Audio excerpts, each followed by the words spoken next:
Welcome to story time. मेरा नाम है अहमद अली और आप तमाम देखने और सुनने वालों को अस्सलाम वालेकुम। उम्मीद करता हूँ आप सब जहाँ होंगे खैरियत से होंगे। अल्लाह पाक आप सबको अपने ज़मान में रखे।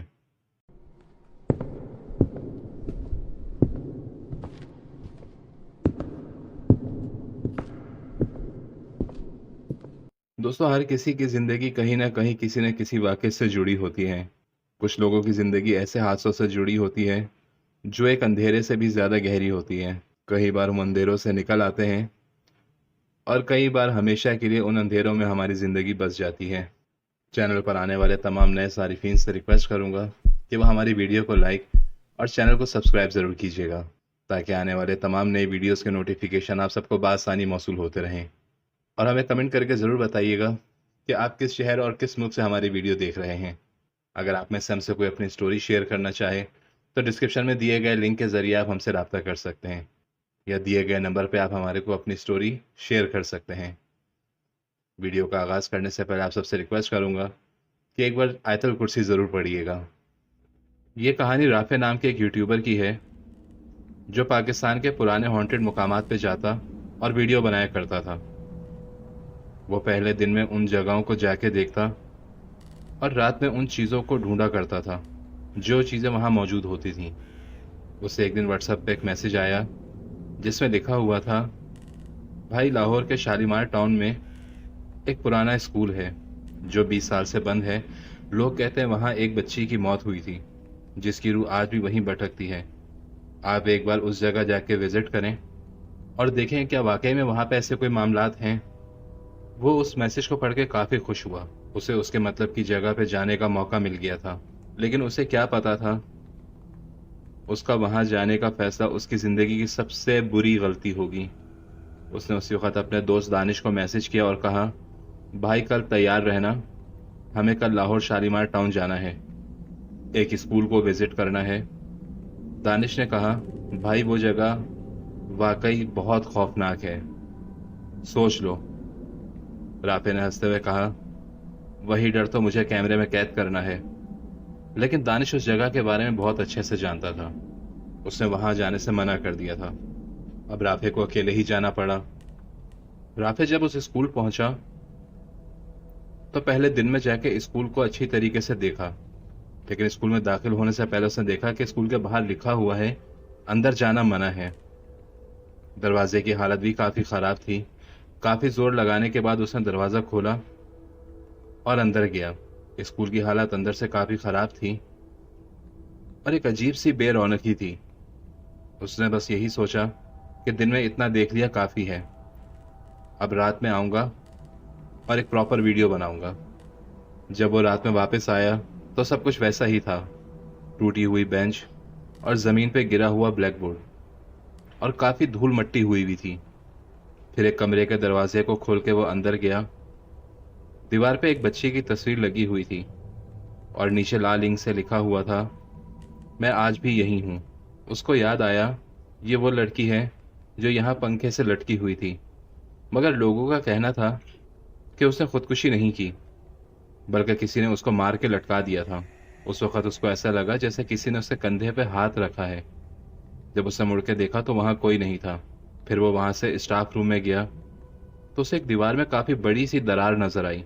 जब वो उस दरार की वीडियो बना रहा था तो उसी वक्त उसे किसी की आवाज़ सुनाई दी, जैसे कोई कह रहा हो वो वापस आ गया है।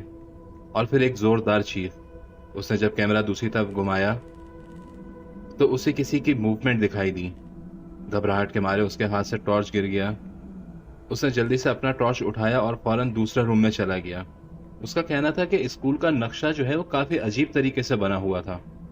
उसने बाहर निकलने की बहुत कोशिश की, मगर उसे कोई रास्ता नहीं मिल रहा था।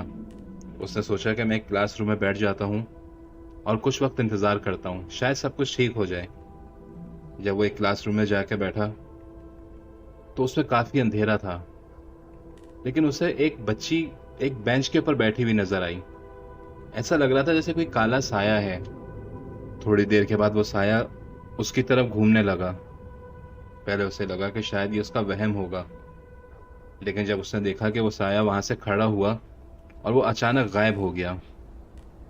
उसका कैमरा ऑन था लेकिन रूम में सिर्फ अंधेरा ही अंधेरा था और उसे फिर से एक चीख की आवाज़ सुनाई दी। ऐसा लग रहा था जैसे बच्चे स्कूल में खेल रहे हैं और कभी ऐसा लगता जैसे स्कूल में क्लास पढ़ाई जा रही हो। उस वो रात उसने बहुत मुश्किल से वहां गुजारी। बाहर निकलने का रास्ता ढूंढ रहा था लेकिन अंधेरी की वजह से उसको कुछ समझ नहीं आ रहा था।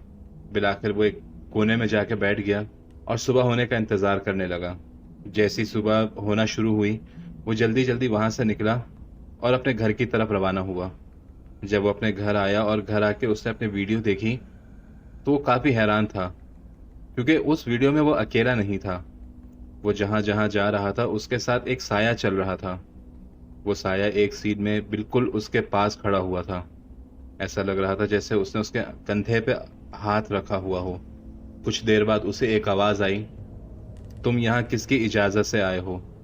अब उसे अपने घर में अजीब अजीब सा महसूस हो रहा था, जैसे कभी किचन की लाइट खुद ब खुद खुल रही थी और कभी वॉशरूम का दरवाजा बंद होता और खुलने की आवाजें आती।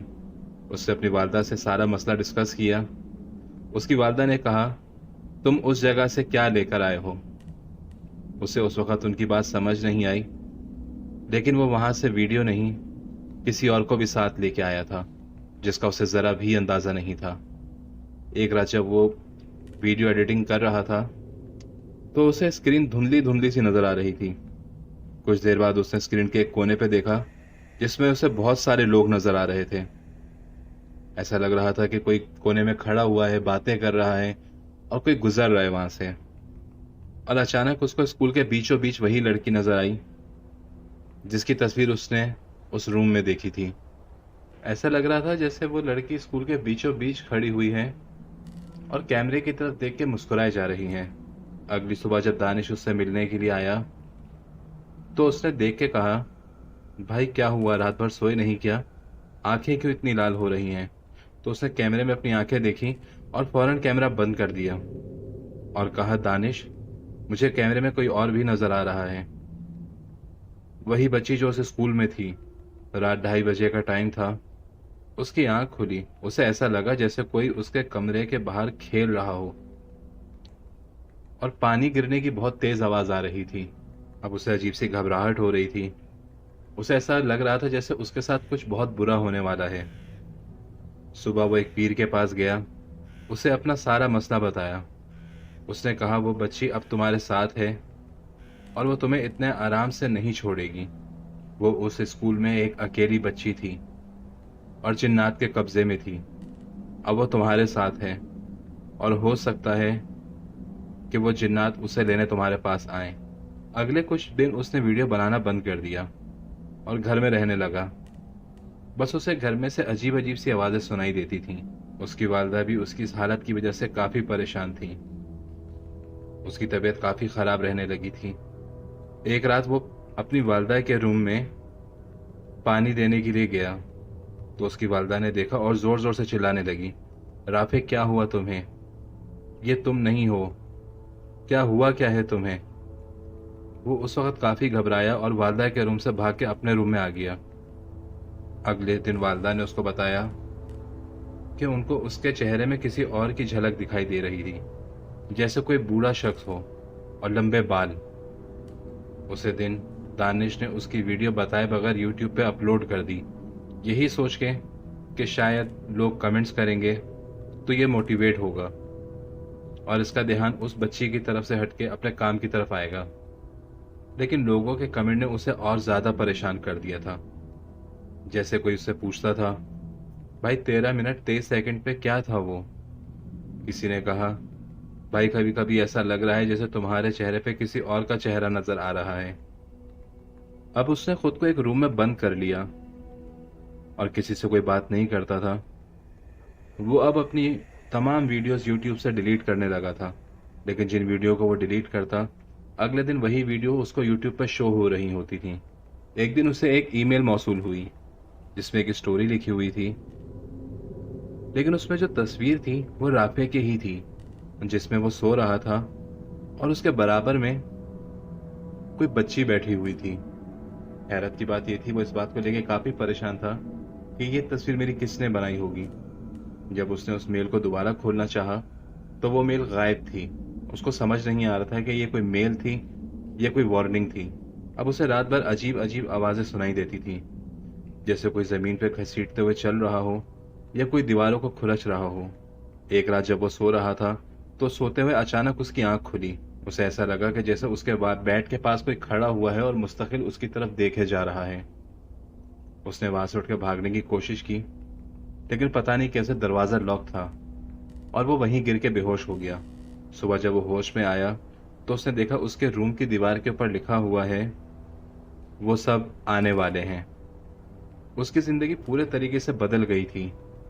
अब ना तो वो हंसता हंसता था और ना रो पाता था, बस खामोश रहता और किसी की किसी बात पे कोई रिएक्ट नहीं कर पा रहा था।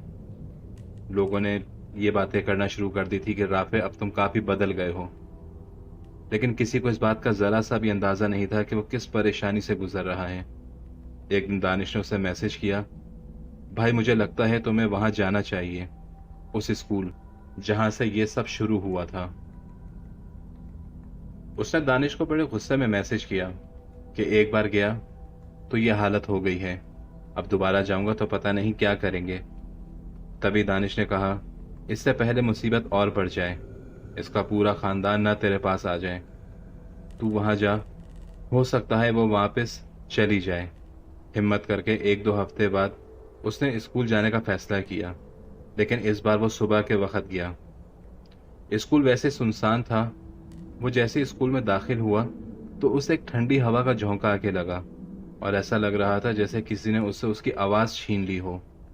जब उसने उस रूम की तरफ देखा जिस रूम में उस लड़की की तस्वीर थी, तो उस रूम के दरवाजे पे लिखा हुआ था, वेलकम। वो उस दरवाजे की तरफ देखने लगा और एक अजीब सी सोच में खो गया था। उसे ऐसा महसूस हो रहा था कि जैसे उसके पास कोई बच्ची आके कह रही हो, वो देखो वो मुझे मार रहे हैं, मेरी क्या गलती है तुम बताओ। उसने बस उससे इतना ही कहा, इकरा मैं बस यहाँ वीडियो बनाने आया था, मुझे कुछ नहीं पता, प्लीज मुझे माफ कर दो। फिर उसे एक झटका सा लगा और वो होश में आया और जल्दी जल्दी वहां से अपने घर के लिए निकल गया। उस रात उसने सपने में देखा कि इकरा उसी स्कूल के चेयर पे बैठी हुई है। जब सुबह उठा और उसने अपने यूट्यूब चैनल ऑन किया, तो उसने देखा कि उसकी सारी वीडियोस वहां से डिलीट थीं। अब उसको काफी सुकून सा महसूस होने लगा था। उसने अब वीडियो बनाना भी बंद कर दिया, एक नॉर्मल लाइफ गुजारना शुरू कर दी थी। इन सब बातों को बुलाने के लिए वो अपनी जॉब में मसरूफ हो गया, लेकिन अभी तक वो चैनल बंद नहीं हुआ और अब उस चैनल को दानिश चला रहा है। हो सकता है आज वो किसी पुरानी बिल्डिंग की वीडियो बनाने जाए।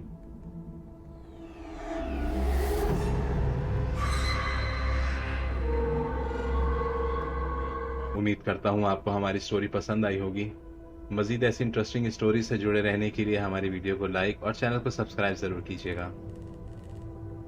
इंशाल्लाह जल्द आपसे मुलाकात होगी एक नई स्टोरी के साथ। तब तक के लिए अपना ख्याल रखिएगा। अल्लाह हाफिज।